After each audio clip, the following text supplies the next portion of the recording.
castelo forte é o nosso Deus. Bom, nós vamos falar hoje, meus irmãos, sobre um outro atributo do ser de Deus. Nós estamos estudando, a pergunta número 7, que trata das perfeições do nosso Senhor, seguindo o nosso Catecismo Maior de Westminster. E nós temos falado, então, a respeito de quem Deus é. Quem é o nosso Deus? E nós já tratamos de alguns aspectos a respeito de Deus, Já tratamos de algumas perfeições do nosso Senhor. Começamos com a espiritualidade de Deus. Deus é espírito, então nós enfatizamos o aspecto incorpóreo de Deus, como sendo um Deus que não é como os homens, que tem corpo físico, por isso ele deve também ser adorado espiritualmente, em espírito e em verdade. Então, o Deus que é corpóreo é o Deus em Cristo, o Emanuel, que é o Deus conosco, o Deus que encarnou em Jesus Cristo. Este sim pôde ser visto pelas pessoas e hoje pode ser visto por nós a partir das Escrituras Sagradas. Depois nós vimos, por algumas quintas-feiras, o aspecto da infinitude de Deus, que é o segundo tópico que é apresentado na resposta. Deus é espírito e depois em si e por si infinito em seu ser. Então nós tratamos da infinitude de Deus sob vários aspectos. O fato de Deus ser infinito faz com que ele também seja incompreensível. Nós não temos condições de compreendermos completamente a Deus. Nós só podemos conhecer a Deus até onde ele se revela a nós na palavra. Então, é o lugar onde nós podemos conhecer o nosso Deus, nas Escrituras. Mais do que isso, nós não temos condições de conhecê-lo, exatamente porque ele é infinito em seu ser. Mesmo nos céus, nós não teremos condições de saber quem Deus é completamente, porque ele é infinito em seu ser. Então, ele permanece infinito e incompreensível. Em relação a isso também, nós tratamos do aspecto da imensidão de Deus. Deus é imenso, no sentido de que ele ocupa todo o lugar. Se subo aos céus, ele está, se desço a minha cama no mais profundo abismo, ele está também. Então, não há lugar em que Deus não se faça presente inteiramente, completamente com o seu ser. Enfatizamos também o aspecto da eternidade de Deus. Deus eterno, e aí nós falamos em relação à questão do tempo. Se a infinitude quanto a imensidão tem a ver com o espaço, o fato de Deus estar em todo lugar, a eternidade tem a ver com o tempo. Deus, portanto, ele não está preso, limitado ao tempo cronológico, como nós somos limitados. Nós temos um dia de 24 horas que nos limita, Nós fomos convocados para estar aqui nesta noite às 20 horas. Então, nós temos um tempo que nos regula, que nos limita. Nós temos um tempo de vida, Então, nós contamos os nossos dias, 1 ano, 2 anos, 30 anos, 80 anos, nós contamos os nossos dias. Deus não conta os seus dias. Para Deus, um dia como 1000 anos como um dia, porque significa exatamente dizer que Deus não está preso à temporalidade humana. Nós sim, por isso que nós somos ansiosos, por isso que nós temos pressa com relação às coisas, por isso que muitas vezes nós não entendemos a razão por que a ação de Deus, entre aspas, demora, porque as respostas às nossas orações demoram na nossa perspectiva, mas porque Deus não está preso ao nosso tempo. Abraão, com 100 anos, Sara com 95, 90 anos, depois foi dar à luz ao filho da promessa, já com 100 anos de idade. Então, para Deus o tempo não é limite, o tempo não restringe o poder de Deus, ele faz quando quer, no tempo dele. Então, isso significa Deus sendo eterno, e ele permanecerá eterno. De eternidade a eternidade, tu és Deus. Nós vimos lá no Salmo 90. E hoje, meus irmãos, nós vamos tratar de um outro atributo de Deus, que é o aspecto da imutabilidade de Deus. Deus, ele é imutável em seu ser. E eu quero, então, nos trazer algum tipo de dúvida em relação a este ponto da imutabilidade de Deus. Eu quero convidar os irmãos para abrirmos no Salmo 102. Nesse Salmo 102, eu vou citar alguns textos, alguns versículos, que tratam deste aspecto da permanência de Deus e de seu plano, ou, em outras palavras, da imutabilidade do Senhor nosso Deus. Então, o Salmo 102 é um salmo bastante relevante em relação a esse tópico. Os irmãos podem, inclusive, depois deste estudo, lerem em outro momento este salmo, relerem, na verdade, este salmo, para que possam perceber aí algumas destas expressões que aparecem no salmo e que apontam para esta diferença entre a imutabilidade de Deus e de seu plano, dos seus decretos, bem como da nossa mutabilidade. Então, o que o texto bíblico vai mostrar é o contraste, a diferença que existe entre Deus e nós. Deus, ele é imutável em seu ser e suas perfeições, ele não muda, ele permanece o mesmo. Não somente ele, mas também o seu plano, o seu decreto. Deus ele não escreve a sua história à medida que os homens vão tomando as suas decisões. A história de Deus ela já está escrita, pré-determinada. Lembra do Salmo 139, né? Todos os meus dias foram escritos quando nenhum deles havia ainda. Quando Jesus é crucificado pelos judeus e Pedro depois faz o sermão em Atos, depois da ascensão de Jesus Cristo, quando os apóstolos começam o seu ministério, Pedro também diz, vocês crucificaram Jesus conforme pré-determinado. Vocês seguiram a pré-determinação, ou, na palavra de um bom presbiteriano reformado, a predestinação. Então, Deus destina antecipadamente todas as coisas que acontecem. Então, predestinação, embora muitas vezes nós entendamos somente no aspecto de salvação, mas do ponto de vista geral e mais amplo, a predestinação é mais do que somente a salvação. Infelizmente, nós somos acusados de defendermos esta doutrina só no plano da salvação, mas é mais do que isso. Na verdade, nós defendemos a predestinação não só da salvação, mas de todos os nossos atos. Então, quando nós formos estudar acerca do modo como Deus cumpre os seus decretos e as obras da providência de Deus, nós vamos falar bastante sobre isso, sobre o fato de que Deus ele decretou e ele executa os seus planos decretados a partir dos atos da providência. E estes atos, então, eles são pré-determinados. Eles estão escritos por Deus e nós então, estamos vivendo estes planos de Deus já determinados antecipadamente. Então, isso é que significa afirmar a imutabilidade de Deus. Deus não muda, ele é o mesmo, sempre foi o mesmo. Não houve um tempo em que Deus ele mudou a sua opinião, ele mudou a sua ideia. Uma certa vez, eu me lembro que certa vez um professor que se tornou bastante conhecido no Brasil, ele foi pastor presbiteriano durante 3 anos na cidade de Lavras, e depois ele apostatou-se da fé cristã e se tornou um professor de bastante renome, professor da Unicamp, e espalhou aí, tem vários livros publicados, que foi o Rubem Alves.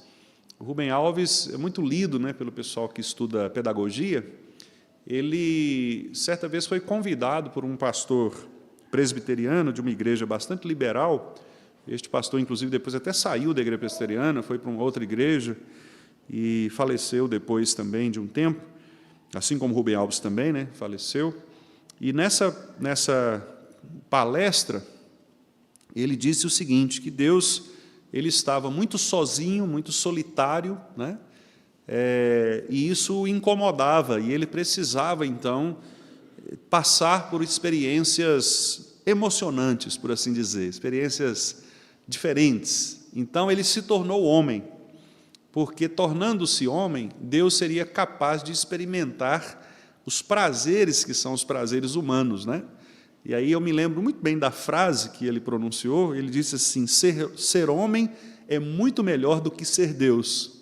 Né? E aí ele afirmou isso dizendo o seguinte, que a nossa humanidade ela nos permite passar por esta mutabilidade. Nós somos mutáveis, né? A gente tem sentimentos diferentes, a gente vive emoções distintas. Uma hora você está triste, outra hora você está alegre, uma hora você está com raiva, outra hora você está calmo, né?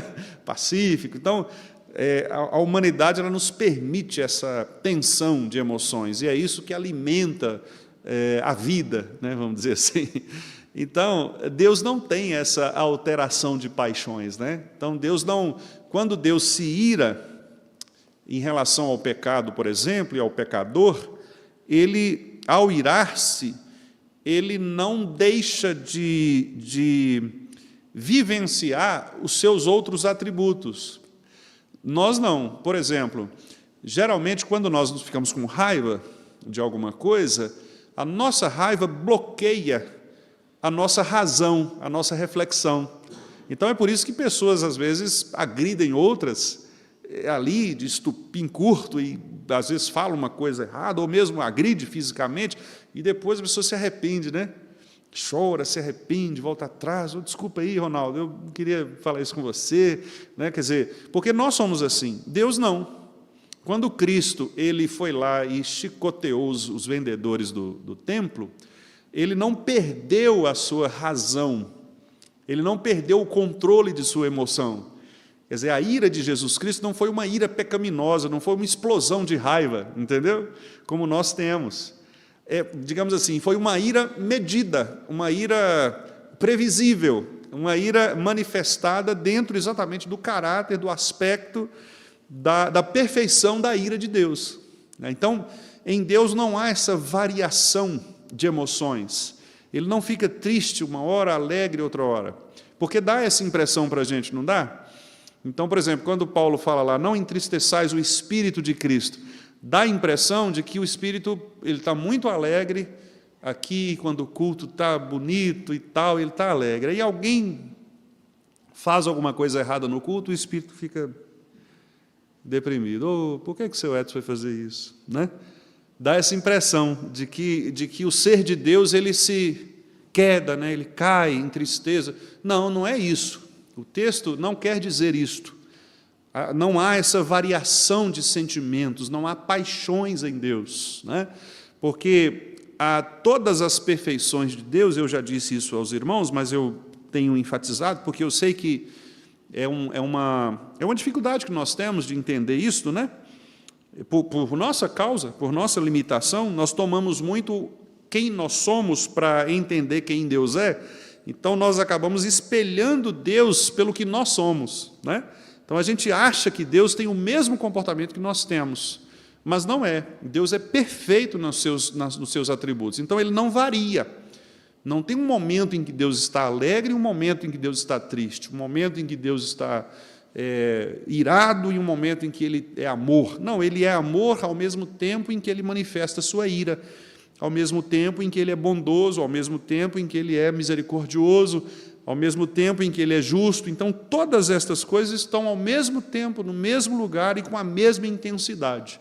Não há variação, né, em Deus, não há paixões em Deus. Então, esse é um ponto importante, porque é isto que justifica a ideia de imutabilidade. Deus não muda, exatamente pelo fato de que Ele é um ser completo, perfeito, e implica exatamente esta perfeição de ser sempre o mesmo em tudo aquilo que Ele é. E aí o Salmo 102, como eu havia pedido aos irmãos para abrirem, nós não vamos ler todo o Salmo, não, mas eu vou citar alguns trechos para mostrar exatamente esta diferença entre nós, que somos mutáveis, variáveis, e Deus que é imutável. Aliás, eu não sei se na Bíblia dos irmãos aí, não, acho que não, porque aqui o texto, o título no meu comentário aqui da Bíblia da Herança Reformada, no comentário que o editor faz, né, ele coloca o seguinte resumo para o Salmo, ele diz assim: o salmista reclama de suas aflições e coloca a sua esperança no caráter imutável de Deus, né? Então, o próprio editor aqui, ao fazer os comentários a respeito do Salmo, ele destaca esta ideia da nossa esperança estar posta no caráter imutável de Deus, né? E aí, por exemplo, vamos ver aqui alguns exemplos. No versículo 3, por exemplo, né? Ele diz assim, vamos ler aí o versículo 3, porque os meus dias, como fumaça, se desvanecem, e os meus ossos ardem como em fornalha. Então, o salmista já começa mostrando a respeito de si, a respeito do ser humano. O ser humano, ele é como fumaça, né? Os nossos dias são como fumaça, eles se desvanecem. Por mais que nós vivamos muitos anos, como alguns poucos vivem, né? Chegam a 100 anos ou próximo disso, é fumaça, porque, de todo modo, em algum momento, esta pessoa deixará de existir neste mundo material. Os nossos dias, eles são contados, e eles são rapidamente vivenciados, né? Versículo 11, vamos ler? Como a sombra que declina, assim os meus dias, e eu me vou secando como a relva. Então, o salmista está pondo aí, o ser humano, ele é mutável, ele é degenerável, ele passa por um processo de corrupção, de perda. Então, eu costumo até brincar, né, quando as pessoas falam assim, vivendo e aprendendo, né, pastor? Eu falo, não, morrendo e aprendendo, né? Porque, na verdade, a gente já nasce no processo de morte, né? Porque quando você nasce, você tem os seus dias contados, né? Claro que é uma brincadeira, né, porque todos nós vivemos para Cristo, né? Mas é no sentido de que nós temos um fim. Todos nós temos um fim neste mundo, né, nessa terra. Então, por quê? Porque os nossos dias são como neblina, né? Diz Tiago lá também na sua carta. Por isso nós não deveríamos dizer, eu vou fazer isso, vou fazer aquilo. Eu devo dizer, se Deus quiser, eu farei isso. Porque nós somos como neblina, os nossos pensamentos passam, né? Então, o Salmo quer mostrar, nós somos falíveis, corruptíveis, degeneráveis, nós murchamos como a relva, nós caímos como as flores que estão bonitas ali em determinado momento do dia ou da estação do ano, mas daqui a pouco elas vão cair, as suas pétalas, e vão morrer, porque nós somos assim, nós somos como sombra.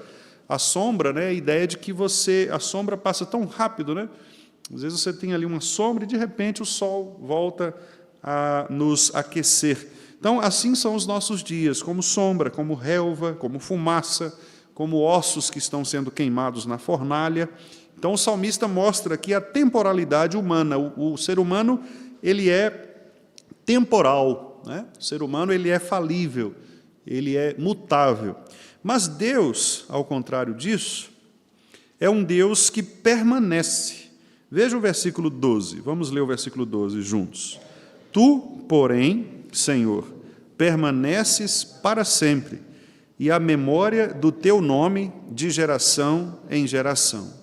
Então, veja bem, o salmista aqui, ele usa, né, tu, porém, porque o porém aí é um contraste entre o que nós somos, do versículo 1 até o versículo 11, ele está falando a respeito exatamente da nossa vida passageira, né, da nossa vida temporal, mas Deus não. Tu, porém, tu, ao contrário de nós, Senhor, o Senhor permanece para sempre. Então, aqui a gente percebe a ideia da permanência de Deus. E essa permanência, ela tem a ver, meus irmãos, exatamente com a ideia de eternidade e de imutabilidade. Por isso, alguns teólogos chegam a associar esses dois atributos, né? O fato de Deus ser eterno em seu ser, faz de Deus também imutável, porque a eternidade tem a ver com esta perseverança de existir sempre do mesmo modo. Por isso, os termos hebraicos que são usados, né? Por exemplo, como de geração em geração. Esta é uma expressão hebraica que designa esta permanência do caráter de Deus em todo o tempo. Então, em 1500, Deus era como é agora, em 2023. Se nós chegarmos a 2100, 2500, a humanidade chegar até lá, Deus será o mesmo que era no ano 1º. Deus será o mesmo que era 700 anos antes de Cristo, lá na época de Isaías. Deus será o mesmo do que 3.000 anos antes de Cristo. Então, Deus não muda. Deus é de geração em geração. Em cada geração, Deus permanece Deus. Ele é o Deus completo em suas perfeições. Ele não varia. E é esse atributo da imutabilidade que dá ao salmista a segurança de clamar a Deus em razão dos seus pecados e pedir a Deus a aplicação da justiça contra os inimigos.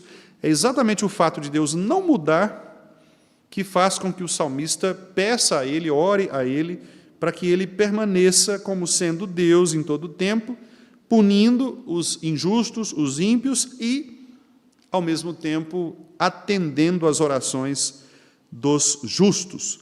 Vamos ver, por exemplo, lá no finalzinho do Salmo, no versículo 25. Vamos ler o 25 ao 27. Vamos ler juntos aí, 25 a 27. Em tempos remotos lançaste os fundamentos da terra, e os céus são obra das tuas mãos. Eles perecerão, mas tu permaneces. Todos eles envelhecerão como uma veste, como roupa os mudarás, e serão mudados. Tu, porém, és sempre o mesmo, e os teus anos jamais terão fim. Olha que interessante, né? Então, claramente, o salmista diz, olha, o que é criado passa por mudança. Então, lá em tempos remotos, né, que nós poderíamos interpretar aqui também como no princípio, o Senhor lançou os fundamentos da terra, Ele criou o universo. E aqui terra e céu simbolizam exatamente o universo todo, né? Tanto a parte física quanto a parte não física que nós não conhecemos, né? As galáxias, o universo como um todo. Tudo isso é obra da mão de Deus, e tudo isso, diz o salmista, perecerá. A criação perece, por isso as estrelas caem, né? Estrelas cadentes, estrelas deixam de existir, deixam de brilhar, as pessoas passam, né? Qualquer obra da criação, ela se desvanece, ela acaba, os rios secam, né? As montanhas, elas se transtornam em alguns momentos, vulcões, terremotos, toda a criação ela está sujeita à mudança. Mas Deus não, o salmista diz, tu permaneces. As outras coisas envelhecerão, como uma veste, né? Como roupa. Deus mudará essas coisas e elas serão mudadas. Tu, porém, és sempre o mesmo, e os teus anos jamais terão fim. Os irmãos percebem, então, essa relação entre eternidade e imutabilidade? Então, quando o salmista diz, os teus anos jamais terão fim, é porque Deus é eterno. Ele não passa pela temporalidade humana. E quando ele diz que ele é sempre o mesmo, ele está dizendo, o Senhor é imutável, o Senhor é sempre o mesmo. O que significa dizer que as perfeições de Deus, elas são sempre todas em todo lugar. Como eu disse, Deus não age mais ou menos, Ele sempre é todo, em todo o tempo. Fica interessante, irmãos, que quando a gente imagina vamos pensar assim, numa fumaça, por exemplo, que era uma maneira de Deus, uma nuvem, né? Que era uma maneira de Deus se manifestar no Antigo Testamento. Uma nuvem, geralmente ela tem um núcleo ali, que é um núcleo mais carregado, e ela vai se tornando mais fininha, né, nas extremidades, e aí até ela desaparecer, né? Geralmente a nuvem é assim, a nuvem não cobre todo o céu, né? Tem uma nuvem, tem uma parte pesada ali carregada, e depois ela fica fininha. Às vezes nós achamos que Deus é assim também. É como se, por exemplo, aqui entre nós tivesse só um braço de Deus, né? E o corpo de Deus estivesse mais para baixo ali na outra igreja, né? E aí o pé lá atrás, a cabeça no outro canto. A gente imagina como um corpo, mas por isso é importante nós entendermos a espiritualidade. Porque quando nós afirmamos isso, nós estamos dizendo que Deus ele não se parte, Ele não se fragmenta. Então Deus está todo aqui, como Ele está todo ali, como Ele está todo lá. Ele não é fragmentado, entende? Não há partes de Deus. Deus só tem uma parte aqui, só tem um dedo aqui. Não. Deus está em todo lugar, em todo o tempo, de maneira espiritual, né? Então, isso, pensar dessa forma, nos ajuda a entender o que exatamente significa a presença de Deus conosco. Então, se ele é assim, todo em todo tempo, naturalmente, o salmista afirma, ele é sempre o mesmo. E por isso nós precisamos entender o que o versículo 28 aí afirma, quando o salmista termina o salmo dizendo assim: os filhos dos teus servos habitarão seguros, e diante de ti se estabelecerá a sua descendência. Por quê? Porque exatamente esta certeza da imutabilidade de Deus dá ao salmista e a todos nós crentes, na promessa do Deus que não muda, de que nós, os seus filhos, habitaremos seguros com Ele na eternidade, para todo sempre, diante dEle, diante de ti. Então, o povo de Deus, que é chamado para ser povo de Deus diante dEle, não terás outros deuses diante de mim, é o Deus que permanecerá diante dEle sempre. Nós estávamos diante de Deus ao sermos chamados, ao sermos eleitos, nós estamos diante de Deus nesse mundo ao aceitarmos Jesus Cristo como nosso Senhor, e nós permaneceremos diante dEle na eternidade. Então, por isso, e toda esta história da redenção, ela só faz sentido para nós se nós crermos na imutabilidade, não é? Porque se nós acharmos em algum momento que Deus mudou de ideia, nós corremos o sério risco de perdermos o que nós cremos até hoje. Se Deus muda de ideia, em algum momento, Ele pode mudar de ideia em relação a nós, por exemplo, em relação ao seu plano redentor. Então, é por isso que nós afirmamos que Deus não muda, e por isso nós cremos exatamente nesta ideia, né, bíblica da imutabilidade. Vamos ver alguns outros textos aqui, como, por exemplo, Malaquias, capítulo 3, versículo 6.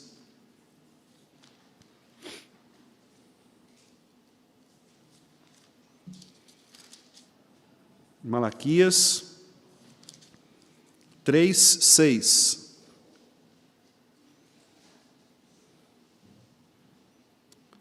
Vamos ler juntos? Porque eu, o Senhor, não mudo.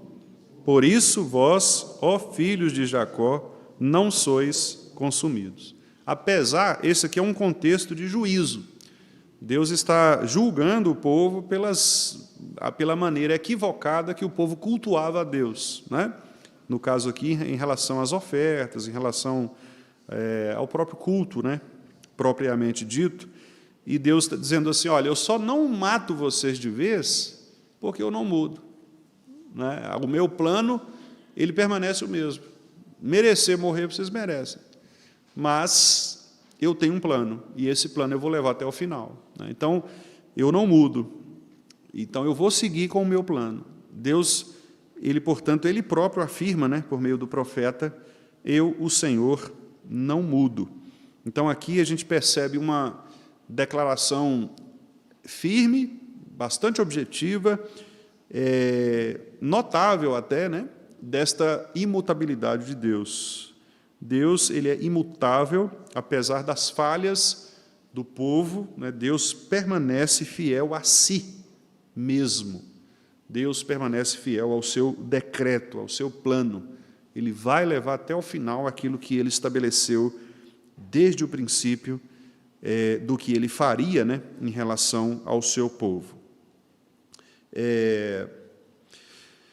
E aqui, interessantemente, o pastor Joel Bick, ele até justifica, né, esse texto, quando ele diz o seguinte, que este texto de Malaquias ele é relacionado, né, ou nós podemos relacioná-lo, com o próprio texto de Êxodo 3, versículo 14, que é aquele texto no qual Deus se apresenta a Moisés dizendo: eu sou, né?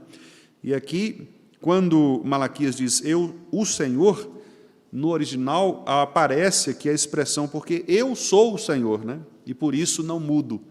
Então é como se Deus estivesse reafirmando o seu nome próprio, do eu sou, do Yahvé, né? Do grande Senhor da aliança, E por isso ele é o único aquele que tem sua existência própria, sua autoexistência soberana, e somente ele pode declarar algo sendo fiel a isso. Então Deus não mente, né, nas suas promessas, ele não mente no seu decreto. Como afirmou Calvino, né, Deus não muda exatamente porque ele é Deus. Né? O próprio caráter de Deus, né, o fato de ele ser quem é, de ele dizer-se eu sou, ali declarando a sua existência, a sua autoexistência, ele nunca dependeu de outro ser para ser quem ele é. Então, o fato de ele ser quem ele é já garante este aspecto da perfeição, da imutabilidade. Né? Então, Deus sendo mutável é uma contradição ao seu próprio ser. Se Deus mudasse de ideia, se Deus fosse variável, ele não seria Deus. Percebe? Porque imagine, algo perfeito, ele não tem perda, e a variação é perda ou ganho. Por exemplo, quando você varia o seu peso, ou você perde ou você ganha. Você modifica o seu status, né? Quando você ganha cor, mudou sua cor, né? Você tomou muito sol e ficou mais queimadinho. O que é isso? É uma variação. Você perdeu algo e ganhou algo. Né? Então, a vida humana ela é de perdas e ganhos. Deus não, porque Deus é perfeito. Deus não ganha alguma coisa. Ele nem perde nem ganha. Porque Ele é perfeito. A perfeição, ela implica totalidade. Então, Deus não carece de nada e nem tem excesso de nada. Ele é. Né? Por isso, Ele não pode variar. Ele não pode perder nem ganhar. Ele é sempre. Ele não pode se tornar mais santo, porque Ele é perfeitamente santo. E Ele não será menos justo, porque Ele é perfeitamente justo. Ele não pode aumentar o seu amor, porque Ele já é amor total. Então, isso precisa ficar muito claro para nós, né? Exatamente para a gente entender este aspecto de que Deus é infinito em seu ser e, por isso, as suas perfeições são também infinitas.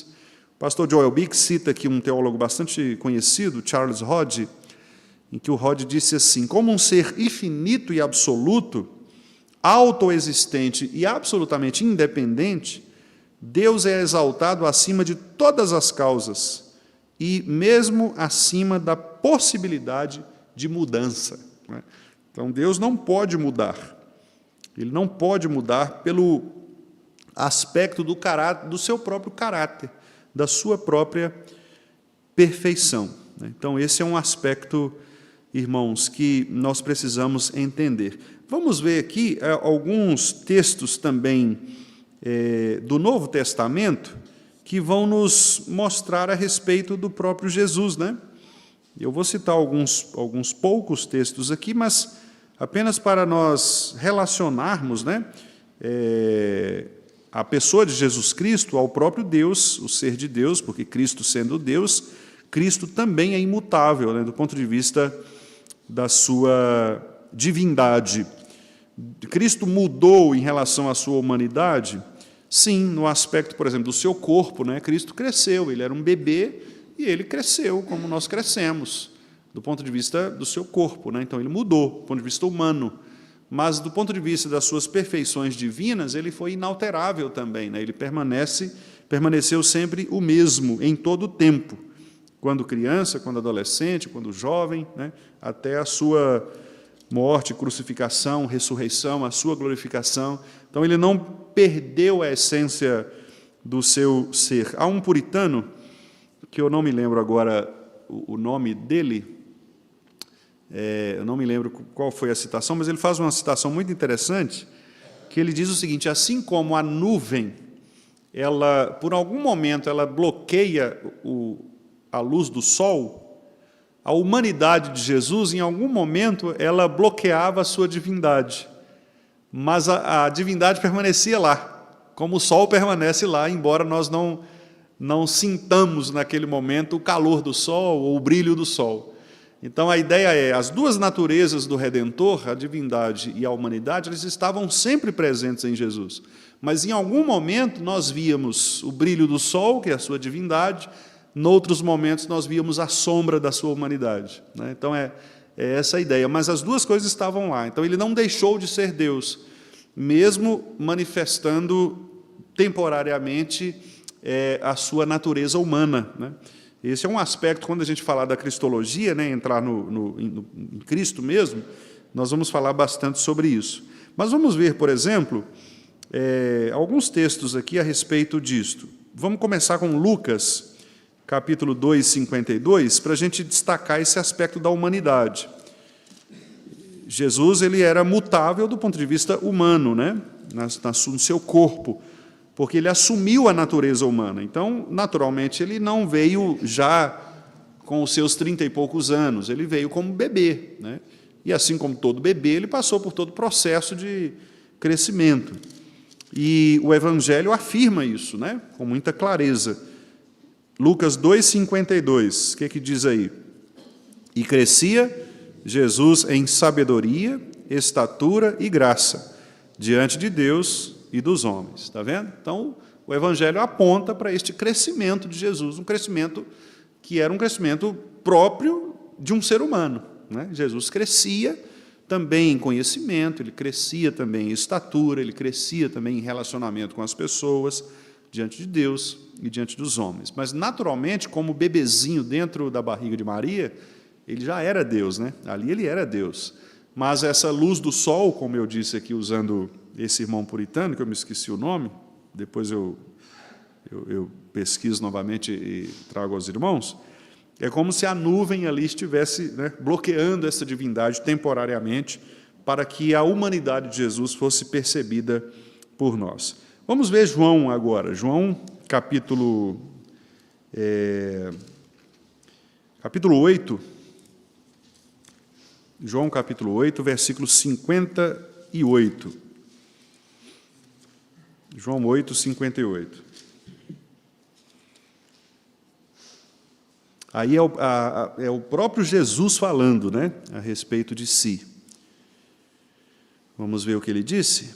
Respondeu-lhes Jesus: em verdade, eu vos digo, antes que Abraão existisse, eu sou.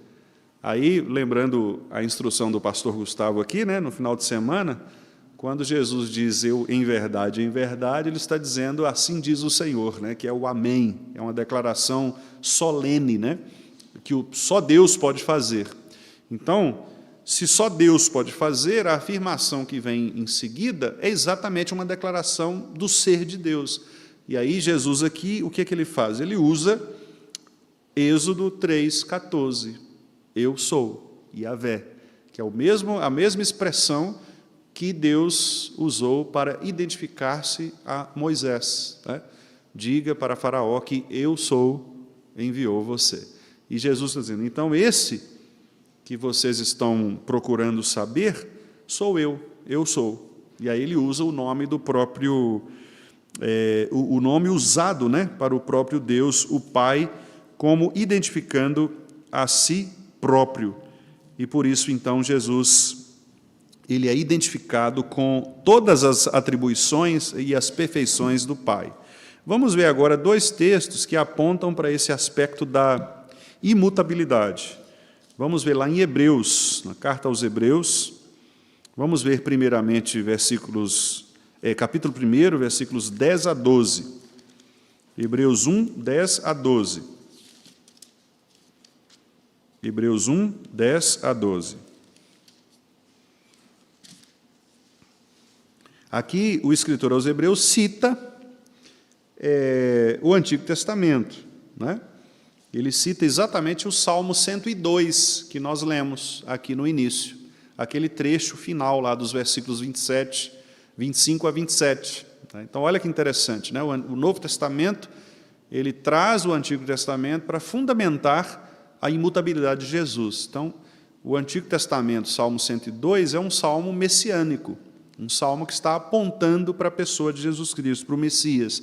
E aqui no Novo Testamento, então, ele é reafirmado como sendo aquele que havia sido dito sobre ele lá no Antigo Testamento. Vamos ler aí, Hebreus 1, 10 a 12. Ainda, No princípio, Senhor, lançaste os fundamentos da terra, e os céus são obra das tuas mãos. Eles perecerão, tu, porém, permaneces. Sim, todos eles envelhecerão qual veste, também qual manto os enrolarás, e como vestes serão igualmente mudados. Tu, porém, és o mesmo, e os teus anos jamais terão fim. Então, o texto está praticamente citado de maneira literal, né? Como nós lemos lá no Salmo 102, mas agora fazendo uma referência direta a Cristo, porque o capítulo 1 de Hebreus é um capítulo que apresenta a supremacia de Cristo em relação aos seres celestiais, aos anjos, né? Então, Cristo ele recebeu do Pai esta distinção, né, de ser colocado, feito homem, mas colocado como um ser acima, né, e com a prerrogativa maior do que os próprios anjos. E agora vamos ver, então, Hebreus 13, versículo 8, texto também muito conhecido nosso, né, que aponta também para a imutabilidade de Jesus Cristo. Hebreus 13, versículo 8. Vamos ler? Jesus Cristo, ontem e hoje, é o mesmo, e o será para sempre. Então, aqui claramente, né, o texto nos apresenta esta garantia da imutabilidade, da mediação de Jesus Cristo, o Senhor. Cristo ele não mudou, né, ele permanece sendo Deus em todo o momento da sua vida, né? Então, meus irmãos, esta é a parte em que eu gostaria, né, de reafirmar aqui com os irmãos este caráter da imutabilidade de Deus, conforme afirmado nas Escrituras Sagradas. Mas eu quero agora trazer para os irmãos aqui pelo menos 2 textos. Há alguns outros, mas eu acho que, em razão do tempo, eu não terei condições de tratar. Nós podemos fazer isso depois. Mas, como eu havia prometido no início, eu queria pegar aqui 2 exemplos de textos que aparecem nas Escrituras que podem nos confundir em relação à imutabilidade de Deus, que são textos que mencionam um arrependimento de Deus. Deus se arrependeu de algo que ele tenha feito ou tenha planejado. Então, eu quero primeiro lembrar os irmãos do texto de Gênesis 6. Os irmãos podem abrir, por favor. Gênesis 6, versículos 6 e 7. Este é um texto que muitas vezes confunde as pessoas em relação a esse tema. O que significa aqui esse arrependimento de Deus, né? Gênesis 6, 6 e 7. O versículo 5 diz que o Senhor viu que a maldade do homem se havia multiplicado. Então, o próprio versículo 5 já nos dá uma suposta variação na percepção de Deus, porque o texto diz, viu o Senhor que a maldade do homem se havia multiplicado, como se Deus não estivesse presente. E, de repente, pensa o seguinte, imagine que você deixa os seus filhos dentro de casa e vai ali embaixo comprar alguma coisa. Quando você volta, está tudo bagunçado, né? Essa é a impressão que o texto dá. É como se Deus tivesse se ausentado da criação, e aí, de repente, o Senhor viu, olha só, gente, onde é que o homem chegou? Ele viu que a maldade do homem tinha se avolumado. E aí, trouxe, então, um sentimento a Deus de que ele não deveria ter feito o que fez. Poxa, eu não podia ter deixado vocês sozinhos, podia ter pedido Dona Célia para olhar vocês, né? Porque sozinhos aqui em casa vocês fizeram bagunça. Então, a gente se arrepende. Essa é a ideia aparente do texto. Vamos ler aí os versículos 6 e 7? Então se arrependeu o Senhor de ter feito o homem na terra, e isso lhe pesou o coração. Disse o Senhor, farei desaparecer da face da terra o homem que criei, o homem e o animal, os répteis e as aves dos céus, porque me arrependo de os haver feito. Olha só, então quando você lê o texto, você fala, não, Deus se arrepende. Então, se Deus se arrepende, e ele se arrependeu de ter feito o homem, e o texto ainda diz mais, né? E o texto diz assim: e isso lhe pesou o coração. Quer dizer, Deus ficou chateado.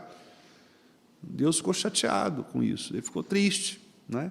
E nós acabamos de afirmar aqui que Deus não varia nas suas emoções, né? Para Deus não há paixões. Então, como explicar um texto como este? E aí eu vou já citar um outro texto que também aparece com esta mesma ideia. Vou pedir os irmãos para abrirem, porque eu já tento explicá-los de uma maneira só, né? Êxodo, capítulo 32.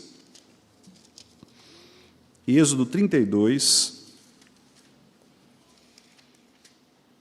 versículo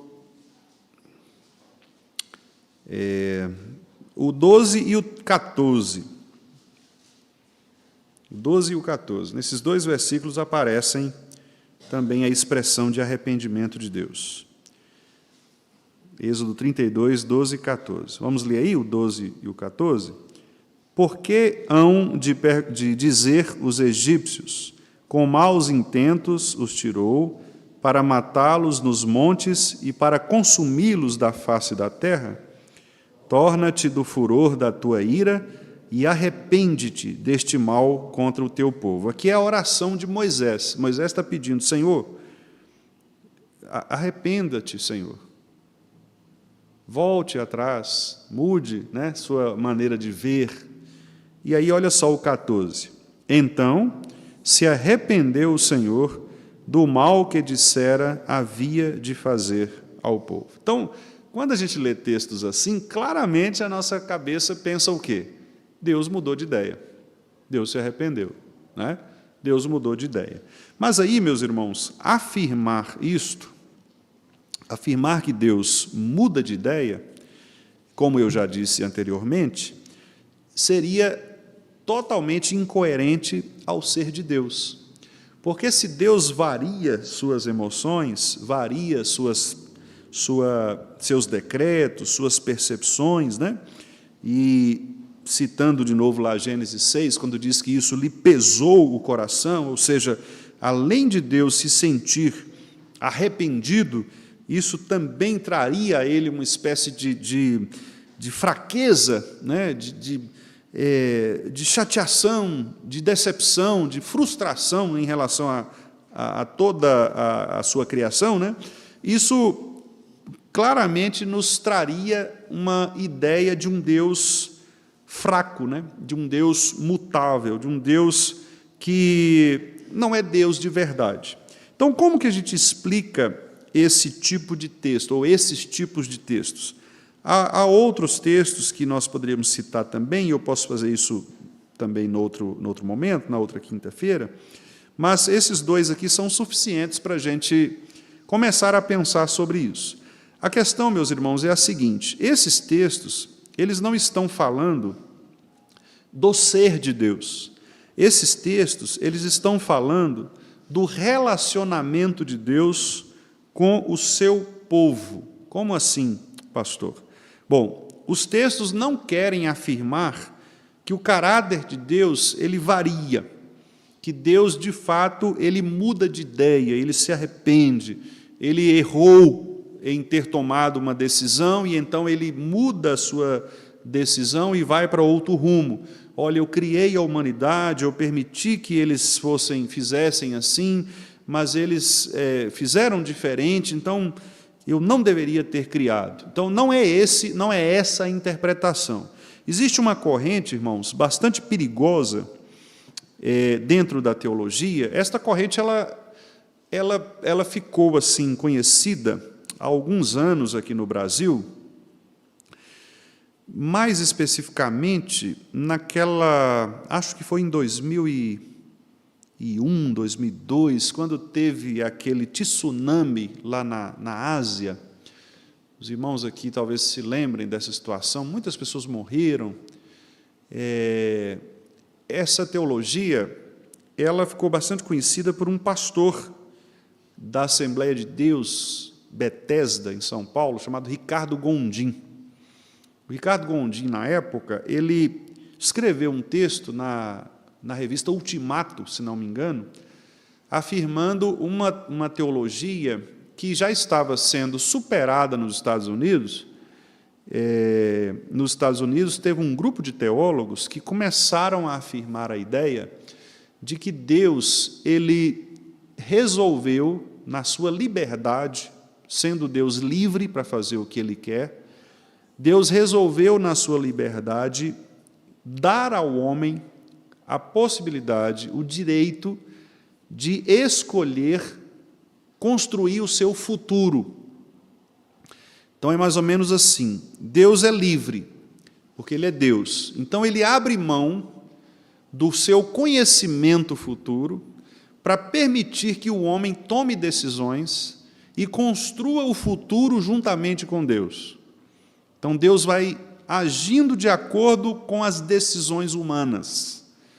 Deus vai permitindo que os homens errem, e nesses erros Ele vai meio que ajustando a direção do caminhar da humanidade, né?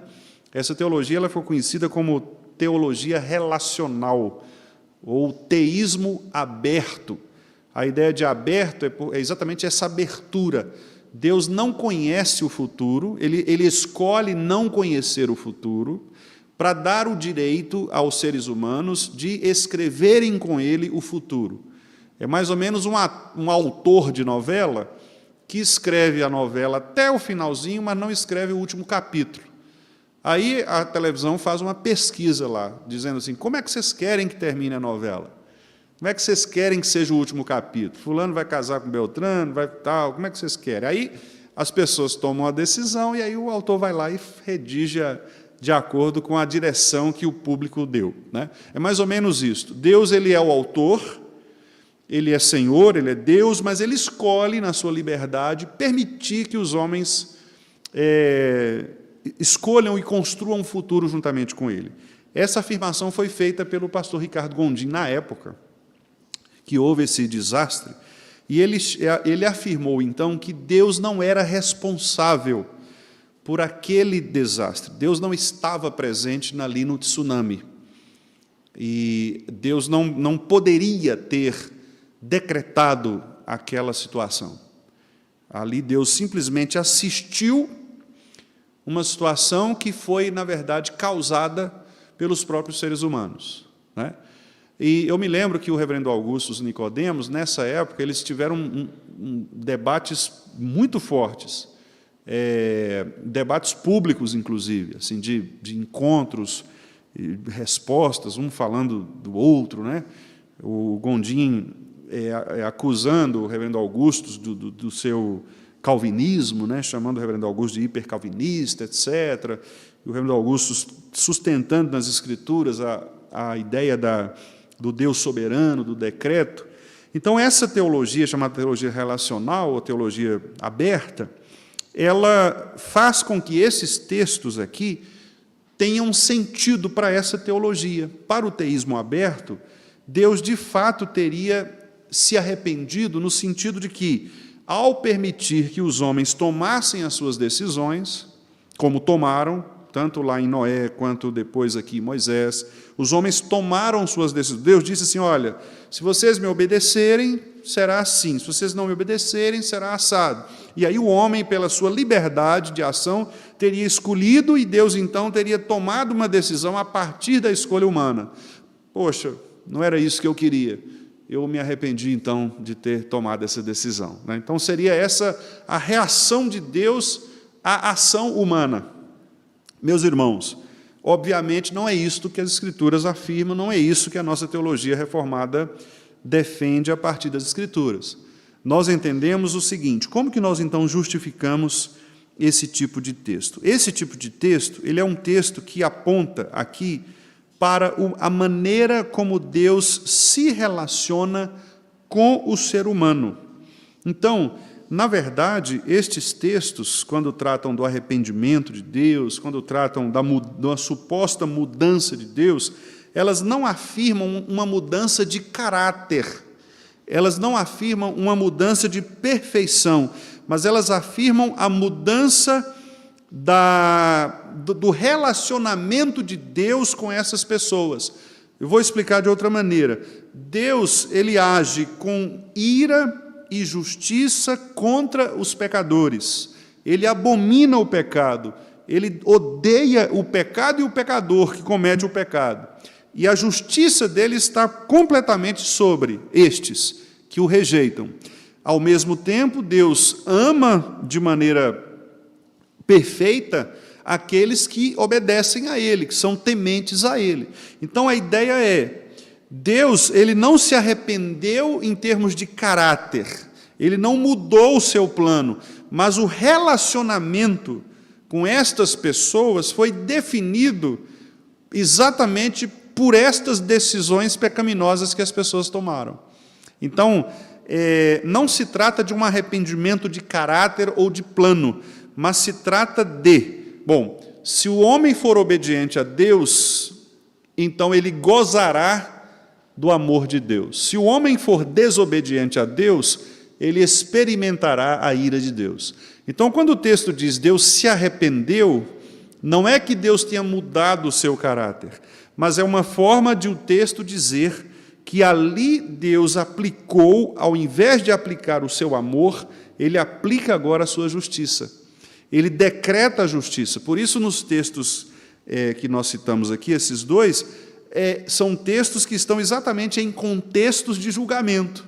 Lá no caso de Gênesis, dilúvio, aqui no caso de Moisés, a retribuição contra o pecado, porque são textos em que Deus muda o seu relacionamento com o seu povo à medida que esse povo obedece ou não a sua palavra.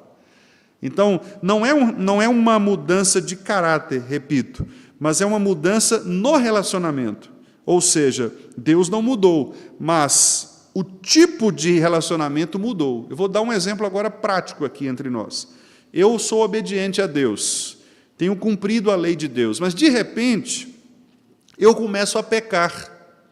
Então veja, Deus não muda o seu caráter, ele permanece bom. Mas quando eu então peco e transgrido a lei de Deus, eu agora deixo de usufruir a bondade de Deus e passo a usufruir a justiça. Percebe? Então a mudança no relacionamento, ela varia. Você pode se arrepender, voltar-se para Deus e experimentar aquilo que é do caráter bondoso de Deus. Mas se você não se arrepender, você vai experimentar do caráter de juízo de Deus. Então, os textos que nós lemos são indicativos, são maneiras de Moisés especialmente, os dois textos são de Moisés, são maneiras de Moisés nos dizer que, embora Deus continue perfeitamente imutável, o relacionamento dele com o ser humano e com o seu povo, com o ser humano lá em Gênesis, com o seu povo aqui em Êxodo, o relacionamento muda. Muda por quê? Porque o homem mudou a sua maneira de se relacionar com Deus. Então, se o homem mudou a sua maneira de relacionar com Deus, Deus, então, agora, ele executa ou a sua justiça ou a sua misericórdia, de acordo com essa decisão, humana de seguir ou não o Senhor. E, além disso, nós precisamos lembrar que o decreto de Deus permanece o mesmo. Depois, hoje não dá tempo mais, mas depois a gente pode citar alguns textos, por exemplo, quando o texto de Êxodo diz que o próprio Deus foi quem endureceu o coração de Faraó. Então, Deus endureceu o coração de Faraó. Quando nós falarmos da soberania de Deus, nós vamos falar sobre isso, Deus soberano. Então, ele cria a dureza do coração de Faraó, ele cria a dureza de coração de Pilatos, ele cria a dureza de coração dos judeus que crucificaram Jesus, exatamente para culpabilizar estas personagens, esses seres ativos na história do povo do Senhor, para demonstrar este caminhar, este fluxo da divindade de ser Deus imutável em seu decreto. Então, Deus tem um projeto claro, imutável, tanto em seu ser quanto em suas obras. E à medida que os homens vão para a esquerda ou para a direita, eles atraem sobre si esta mudança de relacionamento. Então, ora você é um ímpio, ora você não é um ímpio. E isso vai trazendo para você os aspectos do ser de Deus sobre sua vida. Então, não é Deus quem muda, mas é o tipo de relacionamento que se modifica por meio desta variação. Aqui, só para eu encerrar, veja só como que o pastor Joel Bick, ele traz essa questão do arrependimento divino, né? Ele coloca assim o seguinte: aprendemos que Deus, aí ele coloca entre aspas, se arrepende, fecha aspas, no sentido de que suas ações em relação às pessoas mudam. Seus pecados, pecados das pessoas, trazem seu julgamento irado, mesmo que ele já tenha pronunciado bênçãos sobre elas. Então, assim, eu sou um abençoado do Senhor, nós somos filhos de Deus, nós somos abençoados. Mas se eu quebro a lei de Deus, Ele me julgará com justiça, o meu relacionamento com Ele muda. Não é? Como um pai. Se você tem um bom relacionamento com o seu pai, mas você começa a mentir para o seu pai, começa a tratá-lo mal, ele vai mudar o relacionamento com você. Ele vai te disciplinar de uma maneira distinta, né? E aí o pastor Joel Bick diz assim, portanto, quando dizemos és sempre o mesmo, citando lá o Salmo 102, 27, não queremos dizer que Deus tenha a mesma atitude em relação a todos os eventos, pessoas e ações. Sua natureza imutável torna necessário que Deus tenha atitudes diferentes em relação a situações baseadas em agradá-lo pela justiça ou desagradá-lo pelo pecado. Deus criou a humanidade em um estado de inocência, totalmente agradável a Ele, mas em Adão a humanidade caiu sob a ira de Deus. Então aí é onde ele explica, né? Nesse sentido, o arrependimento de Deus nos pressiona ao arrependimento e refuta a falsa visão de que Deus não expressa nada além da aceitação paterna. Então é exatamente isso, quer dizer, a intimidade do Senhor, ela é reservada para aqueles que temem o Senhor. Mas quem não teme o Senhor atrai sobre si a ira de Deus. Então esta variação ela pode ocorrer. Por isso que quando nós nos arrependemos dos nossos pecados, nós mudamos de status. Deus passa a nos abençoar de uma maneira diferente. Mas se nós recuamos e não nos arrependemos, Deus nos trata de maneira também diferente. Então é nesse sentido que Deus muda.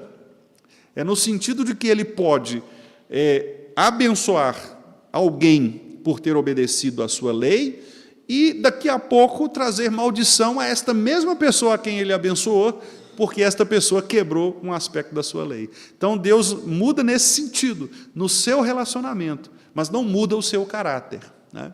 Então, meus irmãos, eu sei que é um tema não tão simples, né? Mas eu gostaria de provocá-los a essa reflexão, para que depois, nos próximos estudos, a gente retome este tema. Eu ainda quero citar com os irmãos um outro texto, que é lá de 1 Samuel, que trata também de Saul, que aparece também esta mesma imagem, né, do arrependimento, e aí para a gente fortalecer um pouco mais esta ideia, né, de nós sabermos explicar esses textos difíceis da Bíblia, né, que são textos difíceis, não são fáceis, são textos que dependem de uma leitura teológica geral, né, porque, de fato, são textos que podem nos confundir, né, nós podemos ser inclinados a ter uma leitura equivocada, né, a respeito deles. Então, eu paro por aqui, né, por causa do nosso horário. Se algum irmão tiver algum comentário, alguma pergunta...